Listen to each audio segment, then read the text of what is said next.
friends. A very, very glorious Sunday to all of you. I am back with Sunday Kehwa Sips on behalf of Kashmir Pen and Mushtaq Bala.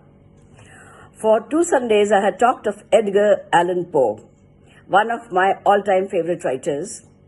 I wanted to talk more and more, but maybe at a later time I'll do that. But today, I'm going to talk about James Joyce. I have this magnum opus with me, Ulysses. And his birthday fell on 16th June. And this entire novel takes place on a single day in Dublin, Ireland. And June 16th, Bloomsday, is a celebration of the works and life of James Joyce, named after Leopold Bloom, the protagonist of Ulysses. Yes, reading this book is a challenge, but it's a rewarding challenge. It is intimidating, but I love it, and you will also love it. So this book, I'll not go into details because it's a huge book and there are many layers to it. I'll just read the first paragraph from this book, how it starts. Stately, plump Buck Mulligan came from the stairhead bearing a bowl of lather on which a mirror and a razor lay crossed. A yellow dressing gown, ungirdled, was sustained gently behind him by the mild morning air. He held the bowl aloft and intoned. So this is how it starts, Ulysses. So, reading the book is indeed a challenge. It is a tale of one single day, 16th June 1904. A book I read, nay, tried to read several times. I think 7 times I tried to read it. And let me admit, I found it very formidable initially, but I finally finished it last year. And now I am a great Ulysses fan, and I can manage to quote entire paragraphs from it, much to my friend's chagrin. Now, I keep going back to it again and again, absolutely bewitched. In 18 chapters and 3 parts, Joyce explores the lives of Leopold Bloom.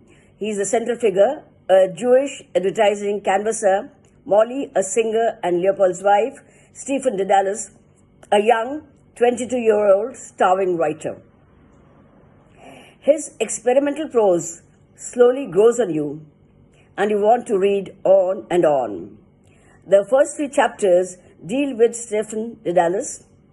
He is also the protagonist of Joyce's earlier novel, A Portrait of the Artist as a Young Man. Entire pages written in stream of consciousness style influenced me so much that one of my forthcoming novels has at least 7 pages written in that style, which I'm afraid the readers are sure to skip initially. But I'm hopeful that later they'll want to come back to those pages. So this unique book deftly explores the interiority, and all of a sudden the meaningless pursuits become important. I found myself buying soap with Leopold Bloom, running seemingly useless errands, looking for lunch in the streets of Dublin, and trying to identify an unfamiliar man with a Macintosh. This vibrating, pulsating work taught me how to make mundanity mesmerizingly magical. Let me quote another paragraph from the book, which is etched in my mind and heart. So this is how it goes. Love loves to love love. Nurse loves the new chemist. Constable 14A loves Mary Kelly. Gertie McDowell loves the boy that has the bicycle. Jumbo the elephant loves Alice. The elephant. Old Mr. Verscholle with the air trumpet loves old Mrs. Verscholle with the turned-in eye. The man in the brown Macintosh loves a lady who is dead. His Majesty the King loves Her Majesty the Queen.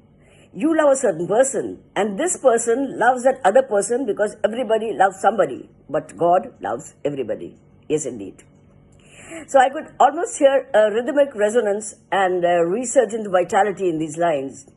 He explores the universality of love, identity, fame, loss, and complex human relations.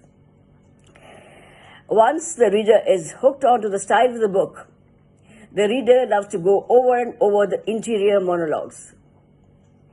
So I remember having read a portrait of the artist as a young man in my Be Honest, I think. But I also tried to read Ulysses then. But I found it very, very formidable. I couldn't do so. I picked it up 6 times, but couldn't finish it. Utter reluctance led to acceptance, and acceptance then led to absolute fascination with this book. And I continue to be fascinated by this book.